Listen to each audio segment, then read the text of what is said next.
Assalamualaikum warahmatullahi wabarakatuh. Al-Fatihah.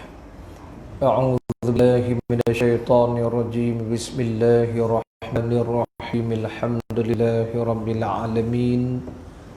Ar-Rahmanir Rahim. Maliki yaumiddin. Iyyaka na'budu wa iyyaka nasta'in. اهدنا الصراط المستقيم صراط الذين أنعمت عليهم غير المغضوب عليهم ولا الضالين آمين. الحمد لله ثم الحمد لله. الحمد لله وحده والصلاة والسلام على من لا نبي بعده وعلى آله وصحبه ومن تبعه ونصره وواله. اللهم فصل وسلم وبارك على سيدنا محمد الفاتح لما أغلق والخاتم لما سبق والناصر الحق بالحق والهادي إلى صراط المستقيم وعلى آله وصحبه حق قدره ومقداره العظيم. قال مصنف رحمه الله تعالى ونفعنا بعلومه في الدارين. Imam Nawawi rahimahullah bab makruh mengharap kematian lantaran kesukaran hidup dan boleh apabila merasa bimbang agamanya terancam. Para jemaah yang dirahmati Allah Ta'ala sekalian, malam ni kita masuk lagi bincang dalam kitab Al-Adhkar karangan Al-Imam Nawawi rahimahullahu ta'ala. Kita berada pada bab yang ke-8 daripada kitab ini, iaitulah bab tentang zikir-zikir, doa-doa, amalan-amalan yang berkaitan dengan sakit dan kematian. Kita bincangkan dahulu bagaimana adab orang yang sakit ini, apakah boleh dia mengaduhlah,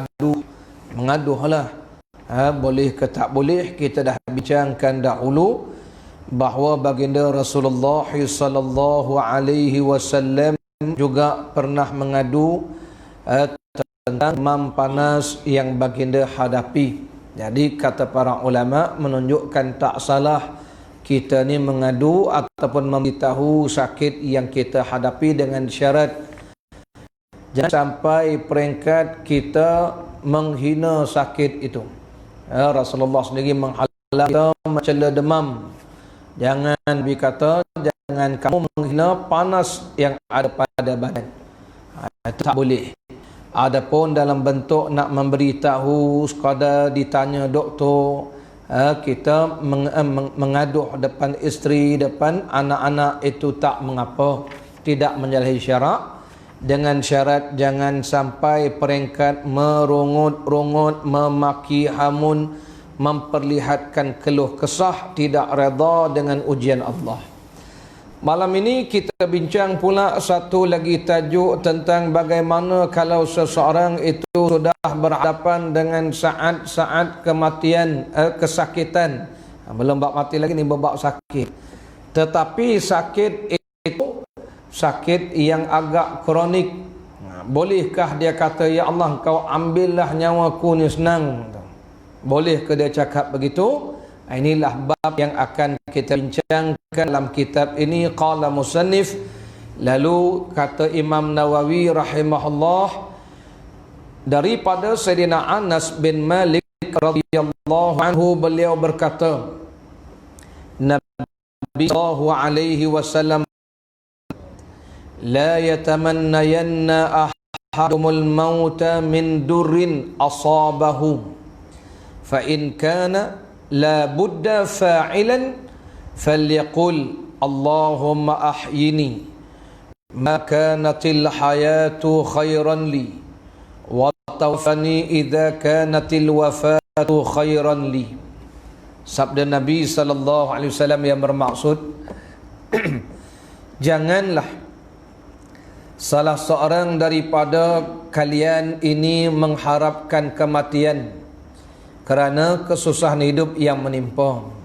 Jadi Nabi larang kalimah la itu dipanggil la nahi, larangan Rasul sallallahu alaihi wasallam. Nabi kata jangan bercita-cita berangan-berangan seorang kamu ni min durrin. Baca dengan baris dua di bawah tu, dia letak satu baris tak bagi dua min durrin asabahu, kerana mudarat yang menimpa dia ialah dia sakit sangat. Dia kata ya Allah, engkau mati aku ya Allah.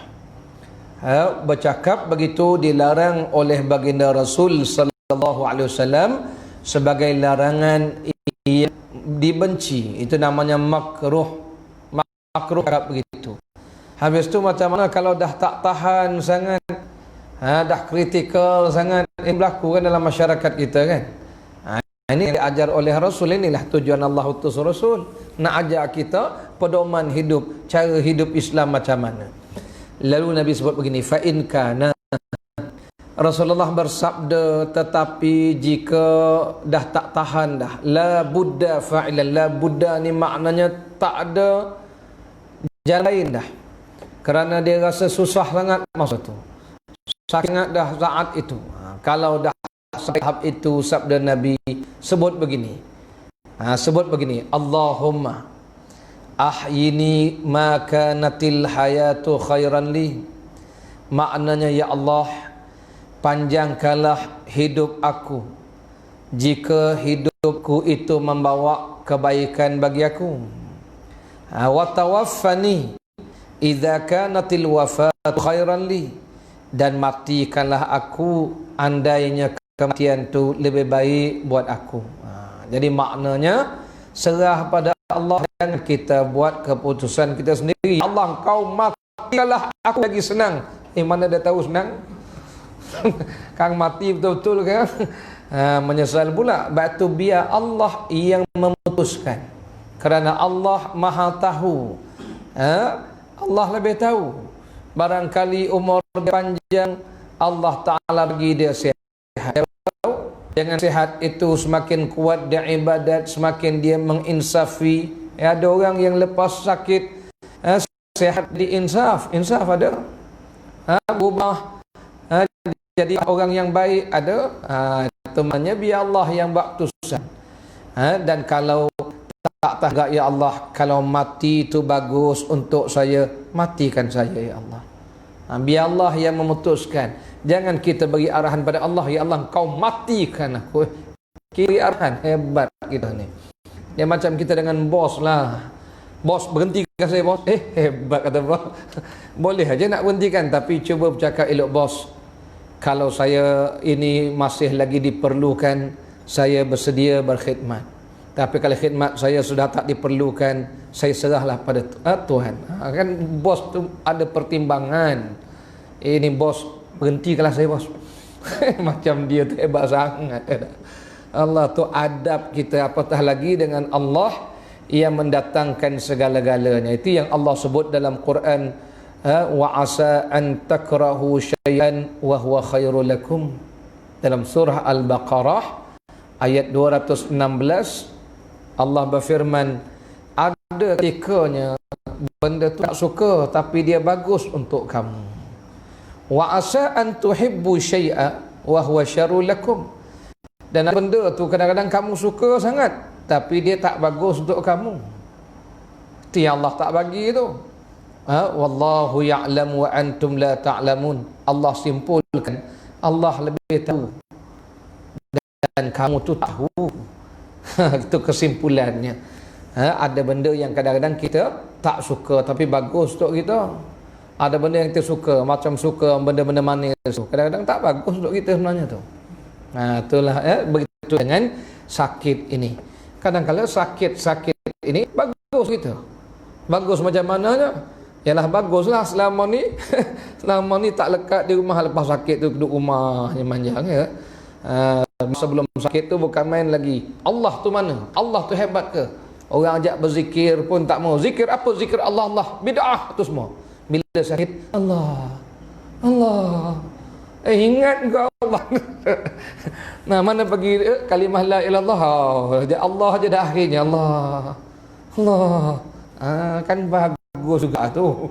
Sebab tu kita belajar dalam hadis Rasulullah SAW, sakit manusia ni 3 perkara. Pertama, Nabi sebut sakit itu penghapus dosa. Yang kedua, sakit itu mengangkat darjat manusia. Yang ketiga, sakit itu menambah pahala. Itu makna serah pada Allah Ta'ala. Jadi kalau tak ingat Arab, baca kok Melayu ya. Lepas tu kalau ada kitab ni, boleh buka. Ingat dulu masa belajar dulu. Jangan minta mati ni.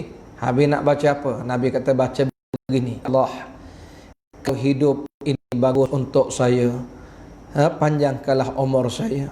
Ya Allah, panjangkanlah umur saya kalau ianya baik bagi saya. Dan matikanlah saya kalau mati itu baik untuk saya. Allah kan lebih tahu. Sebab tu dalam ayat surah Baqarah tu Allah simpulkan, wallahu ya'lamu wa antum la ta'lamun. Dan dia Allah tu maha tahu. Allah tahu, kamu tahu. Jadi maknanya hadirin hadirat, ini adab kita yang telah diajarkan oleh baginda Rasul sallallahu alaihi wasallam. Di saat mana ni? Di saat manusia berada dalam kesusahan yang bersangatan. Namun demikian, kitab dia tidak ada tambahan. Dalam kitab yang lain ada lagi tambahan ni. Tambahannya begini. Itu sekiranya tidak ancam kepada agama. Kalau sekiranya ianya memberi ancam kepada agama, yang ini tidak salah dia mentaati. Contohnya apa tuan-tuan, memberi ancaman kepada agama. Contoh kita lihat kepada sahabat-sahabat saudara kita di China tu, apa nama bangsa? Uyghur. Yalah, sebutlah apa pun. Uyghur ke nama istilah. Ataupun sahabat-sahabat kita yang berhadapan dengan tekanan pembunuhan di Syria. Memang tuan-tuan pada saat-saat memuncak itu, minta orang Islam berkata la ilaha illa bashar. Dahsyat tak dahsyat pemikiran mereka. Berkata tidak ada Tuhan melainkan bashar Tuhan. Anak-anak muda yang akidah kuat ni, mereka kata la ilaha illallah. Sehinggalah mereka diseksa, diazab. Dalam gini tuan-tuan, sebab tu tajuknya ditulis tu, tapi dia tak tulis bawah dia punya nota. Dia ada nota tambahan itu. Di mana Imam Nawawi kata, boleh, para ulama sendiri mengatakan boleh apabila bimbang agama kita terancam. Masa tu saat itu boleh dia minta supaya Allah matikan dia. Yang ini tidak makruh. Yang makruh ni dalam keadaan-keadaan biasa macam kita zaman hari ni lah. Kena COVID, ya Allah kau matikan aku ya Allah. Bertenanglah dulu. Sebab COVID kawan saya baru ni kena COVID sampai tahap koma, sahabat belajar sekali. Tapi dengan takdir Allah Ta'ala, alhamdulillah sihat dah kan. Hilang dah dia punya penyakit. Itu maknanya ada peluang Allah, padahal dia dah masuk ICU dah hari itu. Pun dengar seriau juga, muda lagi hamba Allah Ta'ala ni. Kita pakai doa semua tu, sekarang ni sihat. Menunjukkan ada peluang Allah bagi. Dan ada orang bila berhadapan dengan saat-saat begitu, keinsafan dia lebih lagi. Itu biasa pada. Tapi kalau dah sampai mengancam agama, contoh yang berlaku di setengah negara-negara umat Islam ini, sampai nak dirogolnya, yang ini tak apa, dia minta mati. Malah ada yang jadi mangsa rogol, jadi mangsa dibaskan pembuasan nafsu bila mereka ditahan, dikurung oleh askar-askar ni, na'udzubillah min dzalik lah. Pada saat itu dia minta mati tak apa. Sebab tuan-tuan tak sanggup hidup dalam keadaan dosa dan noda kan. Minta ya Allah kau matikanlah aku ya Allah. Aku tak sanggup dah hidup begini. Itu tak mengapa. Jadi kesimpulannya, makruh yang dimaksudkan di sini dalam keadaan-keadaan yang tidak memberi ancaman terhadap agama. Para jemaah yang dirahmati Allah Ta'ala sekalian. Okey, habis dalam bab ini. Bab seterusnya. Bab sunnah berdoa meninggal di negeri yang mulia. Selain kita disuruh berdoa minta panjang umur, kita juga digalakkan berdoa supaya kita ni dimatikan di negeri yang mulia, khususnya negara yang mulia ialah Mekah dan Madinah, yang disabdakan oleh Nabi sallallahu alaihi wasallam sebaik-baik bumi Allah Subhanahu wa taala. Rasulullah pernah sebut, wallahi demi Allah wahai Mekah, engkaulah sebaik-baik bumi Allah di sisi Allah Subhanahu wa taala. Dan demikian juga Allah memuliakan Madinatul Munawwarah kerana di situ dapatnya makam Rasul sallallahu alaihi wasallam, dan ada satu tanah perkuburan yang disebutkan oleh Rasulullah punya kemuliaan, namanya kubur Baqi' al-Gharqad. Jadi boleh kita berdoa untuk dimatikan di negeri yang mulia. Hadisnya daripada Ummul Mukminin Hafsah binti Umar radhiyallahu anhuma. Hafsah ni kita maklum adalah isteri Rasul sallallahu alaihi wasallam dan puteri kepada Sayyidina Umar Al-Khattab. Walaupun Sayyidina Umar ni lebih muda daripada Rasulullah, tetapi Sayyidina Umar berkenan untuk jadikan Rasulullah menantu. Maknanya boleh menantu lebih tua daripada pak mertua. Jadi tuan-tuan dengan saya juga boleh tuan-tuan, cuma orang kita tak biasa lah, tinggal sikit tengok orang lah. Sahabat-sahabat biasa pak mertua lebih muda daripada pak mertua muda daripada menantu tu. Pak mertua muda lagi. Jadi Sayyidatina Hafsah ni si Rasul, anak Sayyidina Ammar. Jadi kata Sayyidatina Hafsah, sebab itu dipanggil Ummul Mukminin. Ummul Mukminin ini ialah ibu orang beriman. Rasulullah pernah Allah dalam Quran, wa azwajuhu ummahatu, isteri-isteri Rasul ibu orang beriman. Sebab itu dipanggil Ummul Mukminin. Jadi tahap isteri Rasulullah ni tahap mak kita semua. Kita ni orang beriman, jadi isteri Rasul mak kita, wajib kita muliakan, haram kita fitnah. Antaranya Sayyidatina Hafsah. Kata beliau, Sayyidina Umar radhiyallahu anhu berdoa, Allahumma rzuqni syahadatan fi sabilik waj'al mauti fi baladi rasulik sallallahu alaihi wasallam. Faqultu anna yakunu hadha, qala ya'tini Allahu bihi idza syaa. Rasulullah Sayyidina Umar berkata, Sayyidina Umar berdoa, Allahumma rzuqni, ya Allah berilah saya syahadatan fi sabilik, berilah saya syahadah, kesaksian ataupun mati syahid kerana membela agamamu. Waj'al mauti, dan jadikan kematian saya di negeri Rasulmu sallallahu alaihi wasallam.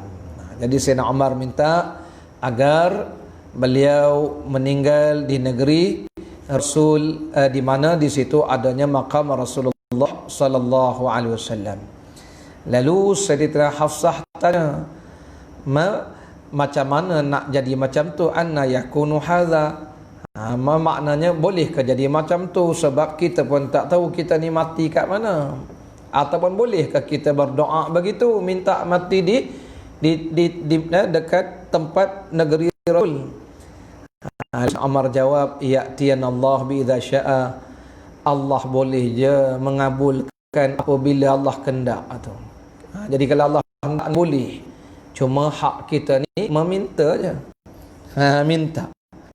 Kalau tak, Allah bagi. Kalau Allah tak hendak, tak ada apa tak. Tapi setidak-tidaknya mohon, macam kita lah duk mohon, apa nama baru ni, bukan BRIM yang zaman baru ni, B40 tu yang bantuan-bantuan tak apa nama tak. BPN mohon. Saya mohon tak dapat, kurang asam betul. Mohon juga ada. Tak dapat. Rupanya saya ada buka syarikat dengan kawan-kawan masa buat sekolah dulu.